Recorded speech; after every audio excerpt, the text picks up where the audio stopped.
क्या आपने कभी सोचा है कि अच्छे लोगों के साथ ही बुरा क्यों होता है? बचपन से लेकर बड़े होने तक हम ना जाने कितनी कठिनाइयों से गुजरते हैं और बहुत बार ईश्वर को दोष देते हैं कि उसने हमारे साथ ऐसा क्यों किया।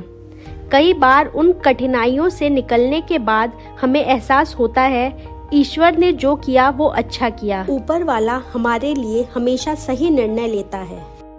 एक बार की बात है, एक छोटे से शहर में दो दोस्त रहते थे, अर्जुन और आकाश। वे दोनों एक ही कंपनी में एक साथ काम करते थे। अर्जुन हमेशा दूसरों की मदद करता, बहुत दान पुण्य करता, अपने माँ बाप की सेवा करता। अर्जुन के अंदर कोई भी बुरी आदत नहीं थी और उसका भगवान पे पूरा विश्वास था। लेकिन इन सब के बावजूद उसकी लाइफ में कुछ ना कुछ चलता ही रहता था। कभी पैसे की तंगी, कभी परिवार में समस्या, कभी उसकी खुद की सेहत खराब रहती थी। उसके विपरीत आकाश बहुत ही स्वार्थी किस्म का इंसान था।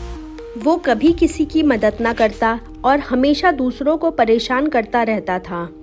वो रोज शराब पीकर घर जाता, घूमता फिरता और मजे से जी रहा था।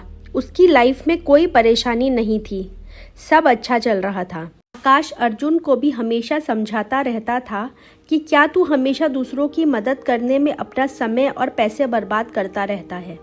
मेरी तरह बन, अपने बारे में सोच और मजे कर। लेकिन अर्जुन को उसकी बातें अच्छी नहीं लगती थी। एक दिन की बात है, आकाश और अर्जुन एक साथ ऑफिस से घर के लिए निकल रहे थे। रास्ते में एक कार का बहुत बुरा एक्सीडेंट हो रखा था और एक महिला कार के अंदर बेहोश पड़ी थी। आसपास लोग बस उसे देख रहे थे, कोई मदद नहीं कर रहा था। आकाश और अर्जुन दोनों ने ये दृश्य देखा।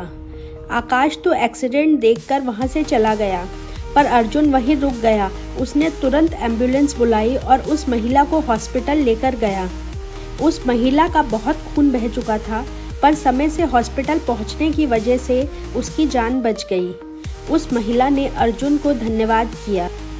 जैसे ही अर्जुन अपने घर के लिए हॉस्पिटल से निकला, उसके पैर में बहुत बड़ी कील घुस गई। उसके पैर से बहुत सारा खून आने लगा। वो जैसे तैसे डॉक्टर के पास पहुंचा। वो बहुत दर्द में था। बड़ी मुश्किल से उसका खून रुका।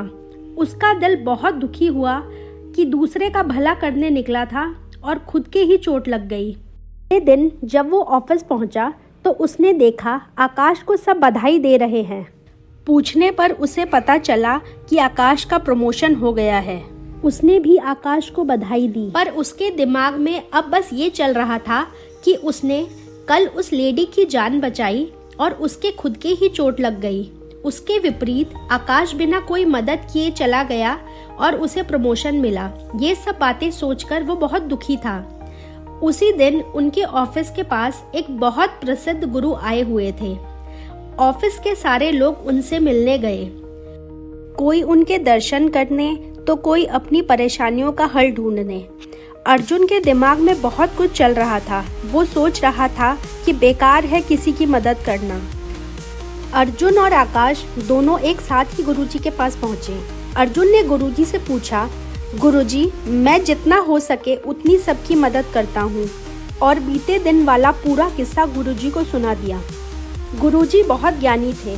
उन्होंने अर्जुन से कहा, तुमने पिछले जन्म में बहुत पाप किए थे।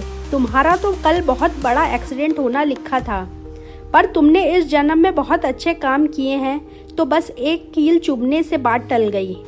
उन्होंने आकाश को कहा, तुम पिछले जन्म में मोती दान करके आए हो और इस जन्म में तुम्हारा राजयोग था। जिस कंपनी में तुम काम करते हो और जहां तुम्हें प्रमोशन मिला है, तुम्हारे पिछले जन्म के कर्मों से तुम्हें इस कंपनी का मालिक होना चाहिए था। इस जन्म में तुम दूसरों को परेशान करते हो, इसलिए तुम इस कंपनी के सिर्फ एक कर्मचारी बनकर रह गए। भगवान किसी के साथ अन्याय नहीं करते, सबको अपने कर्मों के हिसाब से चीजें मिलती हैं। कई बार जीवन में वैसा नहीं होता जैसा हम चाहते हैं। कई बार हमारी इच्छा के विरुद्ध चीजें हो जाती हैं, पर समय बीतने के साथ हमें एहसास होने लगता है कि जो बातें हमें उस समय सही नहीं लग रही थी, उसी चीज के लिए आज हम ईश्वर को धन्यवाद दे रहे होते हैं। तभी तो कहते हैं, जो हुआ अच्छा हुआ, जो हो रहा है अच्छा हो रहा है और जो होगा वो भी अच्छा ही होगा।